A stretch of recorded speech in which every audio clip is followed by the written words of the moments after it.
نحمده ونصلي على رسوله الكريم أما بعد فأعوذ بالله من الشيطان الرجيم بسم الله الرحمن الرحيم رب اشرح لي صدري ويسر لي أمري واحلل عقدة من لساني يفقهوا قولي. باب صلاۃ القائد، بیٹھ کے پڑھنے والے کی نماز، یعنی اگر کوئی شخص نماز بیٹھ کے پڑھتا ہے تو اس کا کیا حکم ہے. حدثنا قتيبة بن سعيد عن مالك عن هشام بن عروة عن أبيه عن عائشة رضي الله عنها أنها قالت صلى رسول الله صلى الله عليه وسلم في بيته، کہ نبی صلی اللہ علیہ وسلم نے اپنے گھر میں نماز پڑھی. وهو شاکن، اور آپ بیمار تھے، یعنی آپ کو شکایت تھی. شاکن شاکی تھے، یعنی آپ کو کوئی تکلیف تھی. فصلى جالسا، تو آپ نے بیٹھ کے نماز پڑھ لی. وصلى وراءه قوم قياما، اور آپ کے پیچھے جو لوگ تھے انہوں نے کھڑے ہو کے نماز پڑھی. فاشار الیہم ان اجلسوا، تو آپ نے ان کو اشارہ کیا کہ بیٹھ جاؤ، یعنی امام اگر بیٹھ کے پڑھ رہا ہے تو تم بھی بیٹھ جاؤ. فلما انصرف قال انما جعل الامام لیؤتم به، آپ نے جب سلام پھیرا تو فرمایا کہ امام اس لیے بنایا جاتا ہے کہ اس کی اقتداء کی جائے، اس کی پیروی کی جائے. فَإِذَا رَكَعَ فَارْكَعُوا وَإِذَا رَفَعَ فَارْفَعُوا، تو اسی طرح جب وہ رکوع کرے تو رکوع کرو، اور جب سر اٹھائے تو سر اٹھاؤ. حدثنا ابو نعیم قال حدثنا ابن عیینۃ عن الزہری عن انس بن مالک رضی اللہ عنہ قال سقط رسول اللہ صلی اللہ علیہ وسلم، گر پڑے نبی صلی اللہ علیہ وسلم، من فرس، گھوڑے سے. فخدش او فجحش، تو آپ کو خراش آ گئی، آپ کا بدن چھل گیا. شقہ الایمن، آپ کا دایاں پہلو، دائیں سائڈ سے. فدخلنا علیہ نعودہ، تو ہم آپ کے پاس آپ کی عیادت کے لیے داخل ہوئے. فحضرت الصلاۃ، نماز کا وقت آ گیا. فصلی قائدا، تو آپ نے کیا کیا؟ بیٹھ کر نماز پڑھی. فصلینا قعودا، تو ہم نے بھی بیٹھ کے نماز پڑھی. وقال، اور آپ نے فرمایا انما جعل الامام لیؤتم بہ، کہ امام اس لیے بنایا گیا ہے کہ اس کی اقتداء کی جائے. فَإِذَا كَبَّرَ فَكَبِّرُوا، جب امام تکبیر کہے تو تم تکبیر کہو، یہ نہیں کہ ابھی نماز امام نے شروع ہی نہیں کی اور تم پہلے سے اللہ اکبر کہہ لو. وَإِذَا رَكَعَ فَارْكَعُوا، جب وہ رکوع کو جائے تو رکوع کو جاؤ. وَإِذَا رَفَعَ فَارْفَعُوا، اور جب وہ رکوع سے سر اٹھائے تو سر اٹھاؤ. وَإِذَا قَالَ سَمِعَ اللَّهُ لِمَنْ حَمِدَهُ، اور جب وہ سَمِعَ اللَّهُ لِمَنْ حَمِدَهُ کہہ چکے، فَقُولُوا اللَّهُمَّ رَبَّنَا وَلَكَ الْحَمْدُ، تو اس کے بعد تم ربنا ولک الحمد پڑھو. اور یہ پیچھے گزر چکا ہے کہ ربنا لک الحمد یا ولک الحمد یا اللہم ربنا ولک الحمد، یعنی مختلف الفاظ ہیں اور سارے ہی آپ سے ثابت ہیں، تو کوئی بھی آپ پڑھ لیں تو اس میں حرج نہیں، اس میں جھگڑنے کی بات نہیں. مثلا اگر آپ کے پاس 3 سوٹ ہوں اور ان میں سے کوئی ایک پہن لیں تو اس کا یہ مطلب نہیں کہ آپ دوسرے 2 ناپسند کر رہے ہیں، جبکہ تینوں آپ ہی کے ہوں، کسی اور کے نہ ہوں. حدثنا اسحاق بن منصور قال اخبرنا روح بن عبادہ قال اخبرنا حسین عن عبد الله بن بريدة عن عمران بن حسین رضی اللہ عنہ انه سأل نبی اللہ صلی اللہ علیہ وسلم واخبرنا اسحاق قال اخبرنا عبد الصمد قال سمعت ابي قال حدثنا الحسين عن ابي بريدة قال حدثني عمران ابن الحسين وكان مبصورا. عمران بن حسین جو تھے ان کو بواسیر کی، پائلز کی بیماری تھی. قال سألت رسول اللہ صلی اللہ علیہ وسلم، کہتے ہیں کہ میں نے نبی صلی اللہ علیہ وسلم سے پوچھا عن صلاۃ الرجل قائدا، کہ انسان بیٹھ کے نماز پڑھ لے تو کیسا ہے، یعنی انہیں کھڑے ہونے میں شاید کوئی تکلیف ہو تو انہوں نے بیٹھ کے پڑھنے کے بارے میں پوچھا. فقال، تو آپ نے فرمایا ان صلی قائما فهو افضل، اگر وہ کھڑے ہو کے نماز پڑھے وہ افضل ہے. ومن صلی قائدا، اور جو بیٹھ کے نماز پڑھے فلہ نصف اجر القائم، تو اس کے لیے کھڑے ہونے والے کے مقابلے میں آدھا اجر ہے. یعنی بیٹھ کے پڑھی تو جا سکتی ہے بوقت مجبوری، لیکن بہرحال بیٹھنا آدھے اجر کا باعث ہے. ومن صلی نائما، اور جو لیٹ کے پڑھے فلہ نصف اجر القائد، تو اس کے لیے بیٹھنے والے کی نسبت بھی پھر آدھا ہے. مثلا اگر کھڑے ہونے کے نمبر 100 لگائے جائیں تو بیٹھنے والے کے 50 اور لیٹنے والے کے 25. اب اس میں یہ ہے کہ پتہ یہ چلتا ہے کہ چھوٹی موٹی تکلیف میں انسان کو بیٹھ نہیں جانا چاہیے، یہ ہمت نہیں ہار دینی چاہیے، انکریج ایک طرح سے کیا گیا ہے. اب آپ یہ بھی کہہ سکتے ہوں گے کہ ہمارا کیا قصور ہے کہ اگر ہم بیمار ہیں تو ہم بیٹھ کے پڑھ رہے ہیں، ہمیں کیوں ثواب نہ ملے؟ تو بات یہ ہے کہ اسی لیے تو کہا جاتا ہے کہ صحت کو بیماری سے پہلے غنیمت جانو، مصروفیت سے پہلے فراغت کو غنیمت جانو، بڑھاپے سے پہلے جوانی کو غنیمت جانو، کہ ان وقتوں سے صحیح فائدہ اٹھا لو قبل اس کے کہ تم ایسی حالت میں مبتلا ہو جاؤ کہ تمہارے پاس وقت ہی نہ رہے۔ وہ نیت کا تو ایک اجر اپنی جگہ ہے، جیسے آپ نے فرمایا نا کہ جو شخص کسی بھی نیک کام کی نیت کر لیتا، اگر نہ بھی کر پائے تو ایک اجر ہے، لیکن ایک شخص جو کر لیتا ہے اس کو ایک نہیں ملتا، اس کو پھر 10 ملتے ہیں۔ تو اس لیے یہ بھی آپ دیکھ لیں کہ صرف نیت کرتے رہنا بھی اچھا نہیں جب تک انسان اس کو کوشش سے کر نہ لے، اور اگر وہ کوشش سے کر لیتا ہے تو ایسی صورت میں اس کو اجر بہرحال ملتا ہے اس کے مقابلے میں جس نے نہیں کیا، خواہ وہ کسی مجبوری کی وجہ سے ہی نہ کرے یا کم کرے، کیونکہ پھر صحت اور یہ سب کچھ اللہ کا فضل ہے۔ بالکل اسی طرح جیسے اس حدیث میں کہ جن کے پاس مال نہیں تھا آپ نے ان کو کچھ نہ کچھ تو دیا، لیکن جب اس سے دوبارہ وہ آئے پھر ایک اور مشکل لے کے، تو آپ نے فرمایا یہ اللہ کا فضل ہے جسے چاہے دے۔ تو اس لیے انسان کو ہمیشہ یہ دیکھنا چاہیے کہ جو میرے پاس اس وقت ہے، جو مال ہے، جو زندگی، جوانی، صحت، میں اسے نہ جانے دوں اپنے ہاتھ سے، کیونکہ یہ دوبارہ نہیں آئے گا، اس کو آپ ریپیٹ نہیں کر سکتے، یہ جو چلا گیا وہ چلا گیا۔ باب صلاۃ القائد بالایماء، بیٹھ کر اشارے سے نماز پڑھنا۔ حدثنا ابو معمر قال حدثنا عبد الوارث قال حدثنا حسین المؤلم عن عبد الله بن بريدة ان عمران بن حسین وكان رجلا مبسورا، مبسور بواسیر۔ وقال ابو معمر مرة عن عمران بن حسین قال سألت النبي صلی اللہ علیہ وسلم عن صلاة الرجل وهو قائد۔ وہ کہتے ہیں کہ میں نے آپ صلی اللہ علیہ وسلم سے اس شخص کی نماز کے بارے میں پوچھا جو بیٹھ کر پڑھتا ہو۔ فقال من صلى قائما فهو افضل، تو آپ نے فرمایا جو کھڑے ہو کے پڑھے وہ افضل ہے۔ ومن صلى قائدا فله نصف اجر القائم، اور جو بیٹھ کر پڑھے تو اس کے لیے کھڑے ہونے والے کے مقابلے میں آدھا اجر ہے۔ ومن صلى نائما فله نصف اجر القائد، اور جو لیٹ کے پڑھے تو اس کے لیے بیٹھنے والے سے آدھا ہے۔ اب آپ سوچ رہے ہوں گے کہ اوپر تو اشارے سے بات ہوئی اور یہاں پر تو بیٹھ کے اور لیٹ کے نماز کی بات ہے۔ آپ دیکھیں کہ اس میں کیسے پتہ چلتا ہے کہ جب انسان لیٹتا ہے تو لیٹ کے کیا کرے گا، اشارے سے ہی پڑھے گا نا، اس میں تو نہ رکوع کر سکتا ہے، نہ سجدہ کر سکتا ہے، نہ کچھ اور، تو مطلب یہ کہ اشارے سے بھی پڑھی جا سکتی ہے۔ یہ مناسبت ہے اس کی باب کے ساتھ۔ باب اذا لم يطق قائدا صلى على جنب، اگر کوئی شخص بیٹھ کے بھی نہ پڑھ سکتا ہو تو کیا کرے؟ پھر وہ اپنے پہلو پہ پڑھ لے، یعنی اگر اسٹریٹ نہیں لیٹ سکتا تو سائڈ پہ لیٹا ہوا ہے، رائٹ یا لیفٹ، تو اس صورت میں رائٹ پر لیٹنا تو افضل ہی ہے، لیٹ کے سائڈ پہ بھی نماز اشارے سے پڑھ سکتا ہے۔ ان سے آپ اندازہ یہ بھی لگائیں کہ نماز کی تاکید کتنی ہے، کہ ایک کے بعد دوسری، دوسری کے بعد تیسری پوزیشن پہ آ جاؤ لیکن چھوڑو نہیں، جمع کر لو، آدھی کر لو سفر میں لیکن چھوڑو نہیں۔ اور اس کی وجہ یہ بھی ہے کہ انسان جب اللہ تعالیٰ کے ذکر سے غافل ہوتا ہے تو دل پہ میل آنے لگتی ہے اور انسان دور سے دور نکل جاتا ہے، پھر اس کو دور جا کے واپس لوٹنا بڑا مشکل ہوتا ہے۔ آپ دیکھیں کہ جتنا آپ کسی چیز سے دور چلے جاتے ہیں اتنا ہی آپ کو واپسی کے لیے فاصلے میں زیادہ محنت لگتی ہے۔ تو اگر آپ وہ دوری نہ اختیار کریں، اگر مکمل قرب نہیں تو جتنا بھی مل جائے اتنا ہی غنیمت سمجھیں۔ وقال عطا کہتے ہیں اذا لم يقدر ان يتحول الى القبلة صلى حيث كان وجهه، اگر کسی شخص میں قبلے کی طرف منہ کرنے کی استطاعت ہی نہیں، یعنی وہ منہ موڑ ہی نہیں سکتا، تو ایسی صورت میں کیا کرے؟ جدھر منہ آئے ادھر ہی نماز پڑھ لے۔ کہ ایسی بیماری ہے کہ جس میں انسان کی موومنٹ قبلے کی جانب ہو ہی نہیں سکتی، تو اس کو مثلاً ایک شخص خدا نہ خواستہ کسی ایکسیڈنٹ میں ہڈیاں توڑا بیٹھے، اور اب آپ اس کو کہتے ہیں جی آپ کی نماز نہیں ہوگی جب تک آپ ادھر منہ نہیں کرتے، اور آ کے اسے ہاسپٹل میں ہر نماز کے وقت نرس جو ہے گھما کے ادھر پھرا دے، تو آپ سوچیں کہ اس کی ہڈیاں دوبارہ اکھڑ سکتی ہیں اور ان کو تکلیف ہو سکتی۔ تو ایسی صورت میں اسلام نے سہولت دی ہے، دوسرے کو تکلیف میں نہ ڈالا جائے، اسے اس کے حال پہ ہی رہنے دیا جائے، بس یہ کہا جائے کہ نماز پڑھ لو۔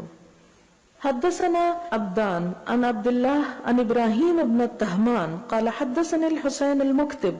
عن ابن بريدة عن عمران بن حسين رضي الله عنه قال كانت بي بواسير فسألت النبي صلى الله عليه وسلم عن الصلاة فقال صل قائما فَإِن لَّمْ تَسْتَطِعْ فَقَاعِدًا، یعنی انہوں نے بیماری میں پوچھا کہ میں اگر بیٹھ جاؤں، تو آپ نے کہا نہیں، کھڑے ہی ہو کر پڑھو، اور اگر ہمت نہ ہو، ہمت جواب دے جائے تو بیٹھو۔ ہمارے یہاں یہ تو ہر کام کھڑے ہو کے اور نماز بیٹھ کے۔ فَإِن لَّمْ تَسْتَطِعْ فَعَلَىٰ جَنبٍ، اور اگر تم میں ہمت نہ ہو تو پھر لیٹ کے بھی پڑھ سکتے، صرف بیٹھنے ہی کی بات نہیں۔ یعنی یہ ڈیپینڈ کرتا ہے، اور ہمت کا کون جائزہ لے گا، کون آپ کو سجیسٹ کرے گا؟ آپ خود اپنے لیے سجیسٹ کریں گے، کسی دوسرے سے آپ فتویٰ نہیں لے سکتے، آپ اپنے دل سے پوچھیں۔ جیسے ایک روایت میں بھی آتا ہے نا، استفت قلبک ولو افتوک، اپنے دل سے فتویٰ لو، خواہ تمہیں لوگ فتویٰ دے ہی کیوں نہ دے۔ مثلاً آپ کریں ہائے میرے سر میں درد ہو رہی ہے، میں بیٹھ کے پڑھ لوں نماز، تو لوگ مثلاً کہہ بھی دیں کہ ہاں جی آپ پڑھ لیں، لیکن پڑھنے والے کو پتہ ہونا چاہیے کہ وہ کیا واقعی اس میں جسٹیفائی کرتا ہے بیٹھنے میں کہ نہیں۔ بابن اذا صلی قائدن، اگر کوئی شخص بیٹھ کے نماز پڑھے، ثم صح، پھر وہ تندرست ہو جائے، او وجد خفتن، یا اس کو ہلکا محسوس ہو بیماری، تمم ما بقیہ، تو کیا کرے، مکمل کر لے جو باقی ہے۔ یعنی اس کے دونوں معنی نکلتے ہیں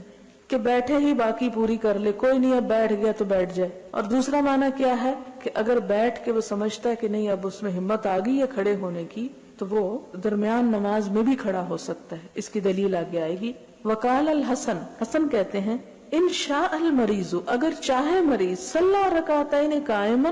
کہ 2 رکعتیں کھڑے ہو کے پڑھ لے، ورکعتین قاعدن، اور 2 رکعتیں بیٹھ کے پڑھ لے۔ کیونکہ بعض اوقات یہ ہوتا ہے کہ آدھی نماز انسان، یا مثلاً آپ یوں کرتے ہیں کہ جو پہلی رکعت شروع کرتے ہیں اس میں تو آپ کھڑے ہونا آسان سمجھتے ہیں، کھڑے ہو کے پڑھ لیتے ہیں، لیکن سجدے سے اٹھ کے پھر کھڑے ہونا بعض بیماریوں میں مشکل ہوتا ہے، آرتھرائٹس کی پرابلم ہوتی ہے کئی لوگوں کو، اور بڑھاپے سے جوڑ چٹکنے لگتے ہیں، تو ایسی صورت میں ان کے لیے بعض اوقات نقصان دہ بھی ہوتا ہے، بوجھ نہیں اٹھا سکتے۔ ایسی صورت میں کیا ہے کہ مثلاً 1 رکعت اگر کھڑے ہو کے پڑھی ہے تو لازم نہیں کہ باقی 3 بھی کھڑے ہو کے پڑھے، باقی وہ بیٹھ کے بھی پڑھ سکتا ہے اگر اس کا عذر معقول ہے۔ یہ بھی ہو سکتا ہے کہ کوئی شخص اتنی ہمت رکھتا ہے کہ ایک کے بعد 2 دفعہ کھڑے ہو جائے مگر زیادہ نہیں کھڑا ہو سکتا، تو ایسی صورت میں 2 رکعتیں وہ کھڑے ہو کے پڑھ لے اور باقی بیٹھ کے پڑھ لے۔ یا اسی طرح اگر کوئی 2 بیٹھ کے پڑھ رہا تھا کہ اسے محسوس ہوا کہ اب میری درد ٹانگوں کی درست ہو گئی ہے، میں کھڑا ہو سکتا ہوں، تو اس میں کھڑا ہو جائے۔ حدثنا عبداللہ ابن یوسف قال اخبرنا مالک عن ہشام ابن عروہ عن ابیہ عن عائشہ رضی اللہ عنہا ام المؤمنین انہا اخبرته انہا لم تر رسول اللہ صلی اللہ علیہ وسلم یصلی صلاۃ اللیل قاعدا قط، حضرت عائشہ کہتی کہ آپ صلی اللہ علیہ وسلم نے رات کے نفل کبھی بیٹھ کے نہیں پڑھے تھے، حتی اسنہ، یہاں تک کہ آپ بہت عمر رسیدہ ہو گئے، عمر زیادہ ہو گئی، فکان یقرأ قاعدا، تو پھر آپ بیٹھ کے بھی پڑھ لیتے تھے، حتی اذا اراد ان یرکع، جب ارادہ کرتے کہ رکوع کرے، قاما، تو کھڑے ہو جاتے، فقرأ نحو من 30 آیتا، کھڑے ہو کے 30 آیتیں پڑھتے، او 40 آیتا، یا 40، ثم یرکع، پھر رکوع کر لیتے۔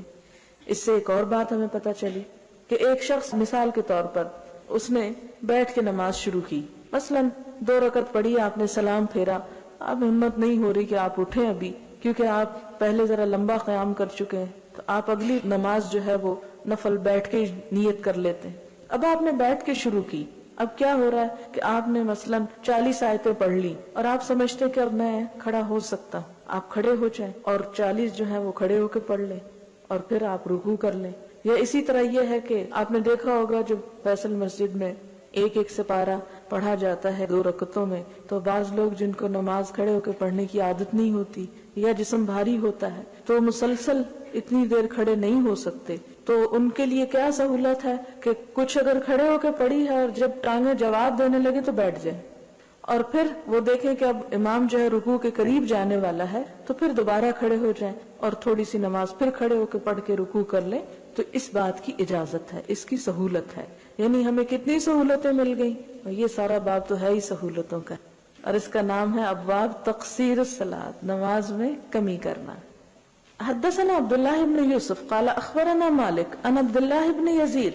وابی النضر مولا عمر ابن عبید اللہ عن ابی سلمہ ابن عبد الرحمن عن عائشہ ام المؤمنین رضی اللہ عنہا ان رسول اللہ صلی اللہ علیہ وسلم کان یصلی جالسا، کہ نبی صلی اللہ علیہ وسلم بیٹھ کے نماز پڑھتے، فیقرأ وہو جالس، اور بیٹھے ہوئے ہی پڑھ رہے ہوتے، فاذا بقی من قراءتی نحو من 30 اور 40 آیتا، جب آپ کی نماز میں سے 30 یا 40 آیتیں رہتی ہوتی قاما کھڑے ہو جاتے، فقرأہا ان کو پڑھتے، وہو قائم اور وہ کھڑے ہوتے، ثم رکع ثم سجدہ پھر رکوع سجدہ کرتے، یفعل فی الرکعۃ الثانیۃ مثل ذلک، اور یہ دونوں رکعتوں میں کرتے تھے، دوسری رکعت میں بھی آپ ایسا ہی کر لیتے تھے۔ فَإِذَا قَضَى صَلَاتَهُ جب آپ اپنی نماز پوری کر چکتے، نظرا دیکھتے، فَإِن كُنتُ يَقْظَىٰ اگر میں جاگ رہی ہوتی، تحدث معي تو مجھ سے بات چیت کر لیتے، وَإِن كُنتُ نَائِمَةً استجاع اور دیکھتے کہ میں سوئی ہوئی ہوں تو آپ بھی لیٹ جاتے، یعنی جگاتے نہیں تھے۔ تو اس سے کیا پتہ چلتا ہے کہ آپ خود نفل پڑھتے تھے لیکن حضرت عائشہ وغیرہ کو جگاتے نہیں تھے۔ ظاہر ہے کہ ان کی ہمت اتنی نہیں تھی جتنی آپ صلی اللہ علیہ وسلم کی تھی، اور مقام اور مرتبہ اور ہر لحاظ سے۔ بسم اللہ الرحمن الرحیم۔ کتاب التہجد، باب التہجد باللیل، رات کے وقت تہجد پڑھنا۔ وقولہ عز وجل، اللہ سبحانہ وتعالیٰ کا ارشاد ہے، وَمِنَ اللَّيْلِ فَتَہجد بِهِ نَافِلَةً لَكَ، اور رات کے وقت پس تہجد پڑھو، یہ زیادہ ہے آپ کے لیے، یعنی نافلہ کا مطلب ہوتا ہے فرض سے زائد چیز۔ اس میں دو معنی بنتے ہیں، ایک تو یہ ہے کہ عام لوگوں کے لیے یہ ایک نفل نماز ہے، اور حضور صلی اللہ علیہ وسلم کے لیے فرض تو وہ بھی یہیں سے اس کا حکم ثابت ہوتا ہے، اور وہ کس طرح، یعنی نافلتاً لک، یعنی تیرے لیے زائد ہے، یعنی تیرے لیے زائد فرض ہے۔ حدثنا علی بن عبداللہ قال حدثنا سفیان قال حدثنا سلیمان بن ابی مسلم عن طاؤس سمع ابن عباس رضی اللہ عنہما قال کان النبی صلی اللہ علیہ وسلم اذا قام من اللیل یتہجد، ابن عباس کہتے ہیں کہ نبی صلی اللہ علیہ وسلم جب تہجد پڑھنے کے لیے قیام کرتے، یعنی قام یا تہجد مراد ہے، قال تو فرماتے، اللہم لک الحمد، اے اللہ تیرے لیے ہے حمد، انت قیم السماوات والارض، تو ہی قائم کرنے والا ہے، سنبھالنے والا ہے آسمانوں اور زمین کو،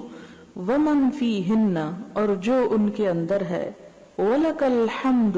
اور تیرے ہی لیے ہے تعریف، لک ملک السماوات والارض ومن فیہن تیرے لیے ہے بادشاہت آسمان و زمین کی اور جو ان کے اندر ہے، وَلَكَ الْحَمْدُ اور حمد تیرے ہی لیے ہے، أَنْتَ نُورُ السَّمَاوَاتِ وَالْأَرْضِ تو ہی آسمان و زمین کا نور ہے،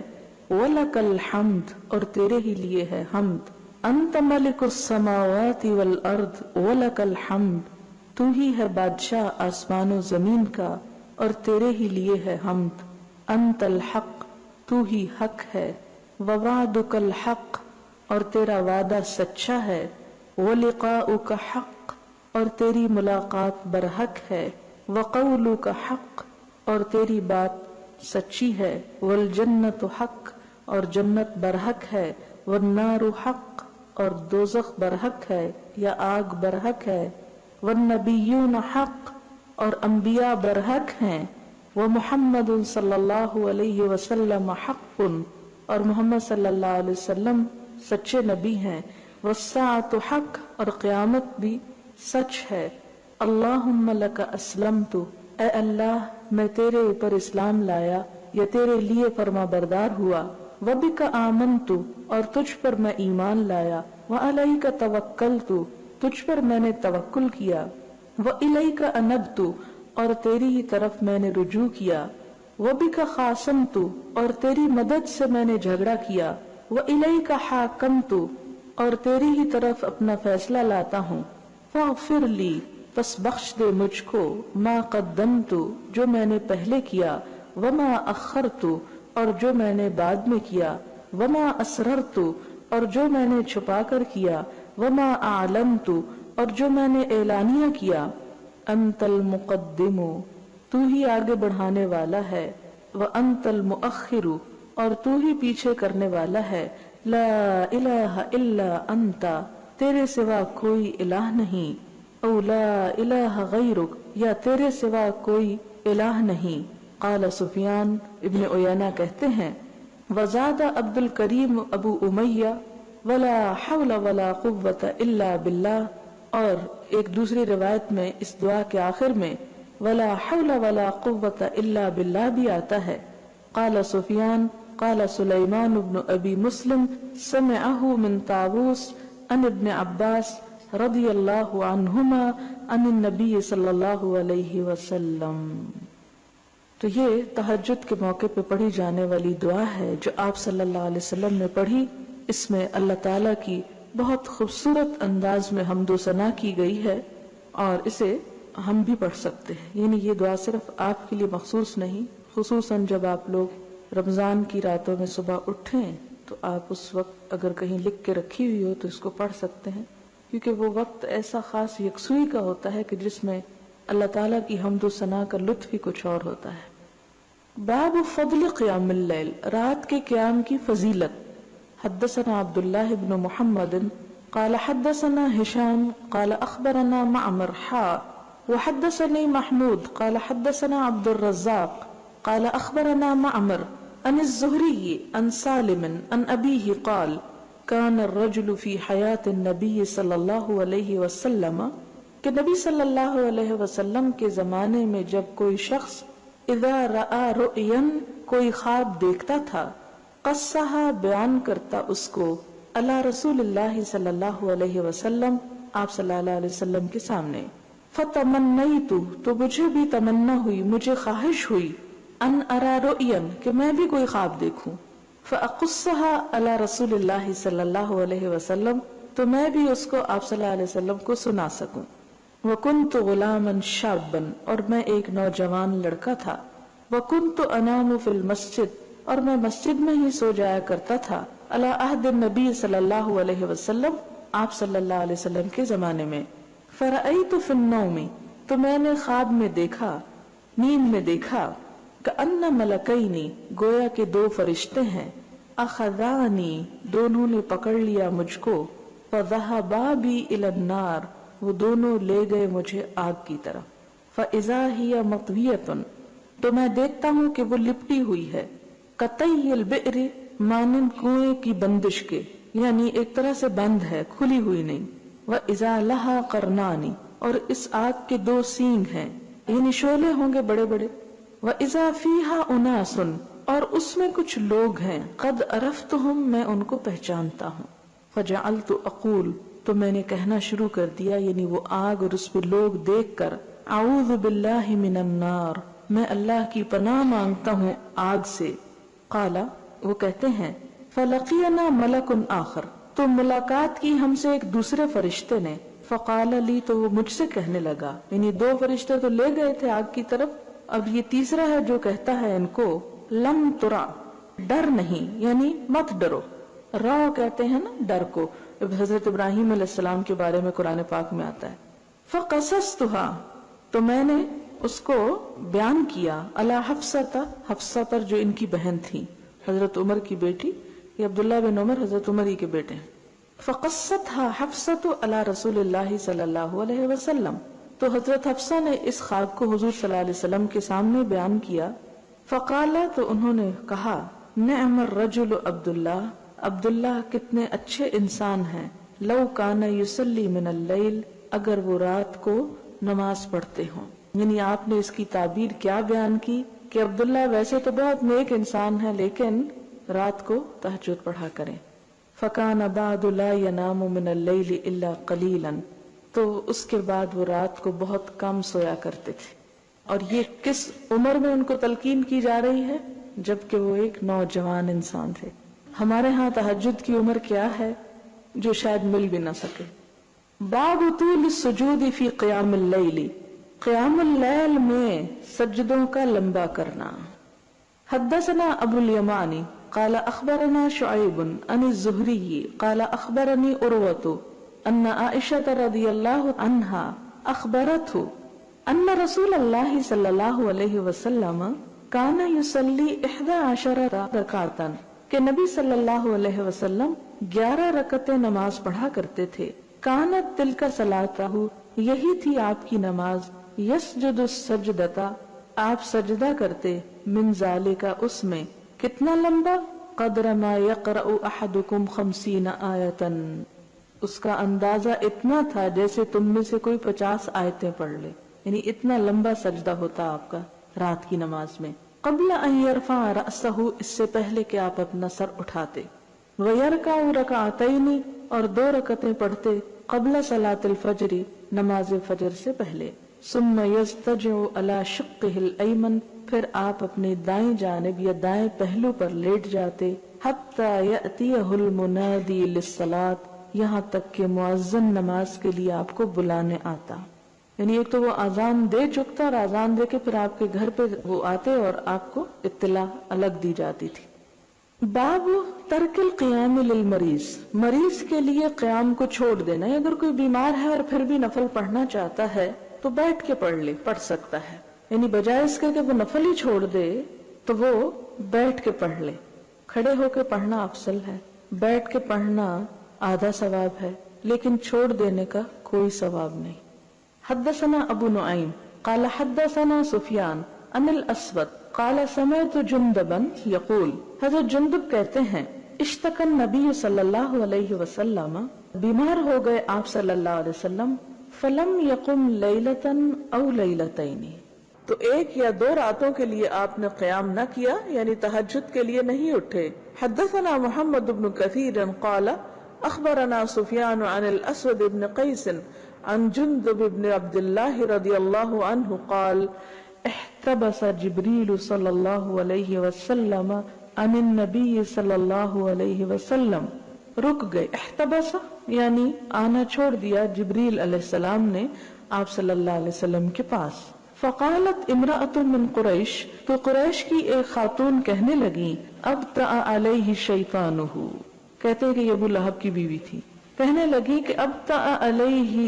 تاخیر کی اس پر، شیطانہ، اس کے شیطان نے، یعنی نعوذ باللہ حضرت جبریل کو اس عورت نے شیطان کہا. فنزلت، تو یہ آیت اتری، یہ سورت اتری، والضحى واللیل اذا سجا ما ودعك ربك وما قلى. والضحى قسم ہے ضحا کے وقت کی، واللیل اور رات کی، اذا سجا جب کہ وہ چھا جائے، ما ودعك نہیں چھوڑا تجھ کو، نہیں وداع کیا تجھ کو، ربک تیرے رب نے، وما قلى اور نہ وہ ناراض ہوا. باب تحرید النبی صلی اللہ علیہ وسلم، نبی صلی اللہ علیہ وسلم کا ابھارنا، علی صلاۃ اللیل، رات کی نماز پر، والنوافل اور نوافل پر، من غیر ایجاب، بغیر واجب کیے، ایجاب یعنی واجب کیے، یعنی آپ اس کا شوق تو دلاتے، اٹھاتے بھی، لیکن لازم نہیں کرتے تھے، پیچھے نہیں پڑ جاتے تھے. وترک النبی صلی اللہ علیہ وسلم، اور کھٹکھٹایا نبی صلی اللہ علیہ وسلم نے، فاطمہ و علی رضی اللہ عنہما، حضرت فاطمہ اور حضرت علی رضی اللہ تعالی عنہ کو، یعنی ان کا دروازہ کھٹکھٹایا، لیلتن للصلاۃ، ایک رات نماز کے لیے، ہمیشہ نہیں، یعنی ایک مرتبہ کھٹکھٹا دیا. پیچھے بھی آپ نے جو کتاب تقصیر الصلاۃ میں آپ نے آخری حدیث پڑھی، اس میں آپ دیکھتے ہیں کہ حضور صلی اللہ علیہ وسلم خود جاگتے تھے، حضرت عائشہ کو نہیں جگاتے تھے. یعنی اس سے بھی پتہ چلتا ہے کہ آپ کتنی شفقت اور رحمت اور محبت کرتے تھے کہ دوسرے کو تکلیف نہ دیں یا اذیت نہ دیں، یا اگر کوئی سونا چاہتا ہے تو اس کو برا بھلا نہ دیں. ہم لوگوں کو اگر کبھی توفیق ہو جائے تو پھر سب حقیر نظر آنے لگتے ہیں کہ فلاں تہجد نہیں پڑھتا، فلاں نوافل نہیں پڑھتا، تو ایسا نہیں کرنا چاہیے. اگر آپ پڑھتے ہیں تو بہت اچھا کرتے ہیں، اور اگر کسی اور کو پڑھنے کی ہمت نہیں ہے تو اس کو آپ اپنے سے کمتر مت جانیں، یا اس کو تنگ نہ کریں یا ستائیں نہیں. اور یہاں پر بھی ہمیں کیا نظر آتا ہے کہ آپ صلی اللہ علیہ وسلم نے حضرت فاطمہ اور حضرت علی کو جگایا، لیکن فی لیلتن، یعنی ایک رات، لیلتن ایک رات، یعنی روز کی بات نہیں ملتی. اور ویسے جیسے آپ جانتے ہیں کہ اگر کوئی سو رہا تو اس کو جگانا یا اذیت دینا یا کوئی ایسی حرکت کرنا کہ جیسے دروازہ زور سے پٹکنا یا کوئی چیزیں اٹھانا رکھنا، یہ منع ہے، یہ اذیت دینے میں آتا ہے، اس اذیت میں جو ایک مسلمان کے لیے جائز نہیں کہ وہ اپنی زبان اور ہاتھ سے دوسرے کو تکلیف پہنچائے. حدثنا ابن مقاتل قال حدثنا عبد الله قال اخبرنا معمر عن الزهري عن هند بنت الحارث عن ام سلمة رضی اللہ عنها ان النبي صلی اللہ علیہ وسلم استيقظ ليلة، کہ ایک رات نبی صلی اللہ علیہ وسلم اٹھے، فقال سبحان اللہ، آپ نے فرمایا سبحان اللہ، ماذا انزل الليلة من الفتنة، کہ آج کی رات کتنے فتنے اترے، ماذا انزل من الخزائن، اور آج کی رات کتنے خزانے اترے یعنی رحمتیں. من یوقظ صواحب الحجرات، کون جگائے گا یہ حجروں والیوں کو، یعنی اپنی بیویوں کی طرف اشارہ کیا کہ ان کو کون جگائے گا، یعنی مراد یہ تھی کہ وہ بھی رحمت کا کچھ حصہ پالیں. پھر فرمایا یا رب کاسیۃ فی الدنیا، ہائے کئی پہننے والی دنیا میں، عاریۃ فی الآخرہ، ننگی ہوں گی آخرت میں، یعنی آخرت میں ان کو کوئی زینت کا لباس نہ ملے گا.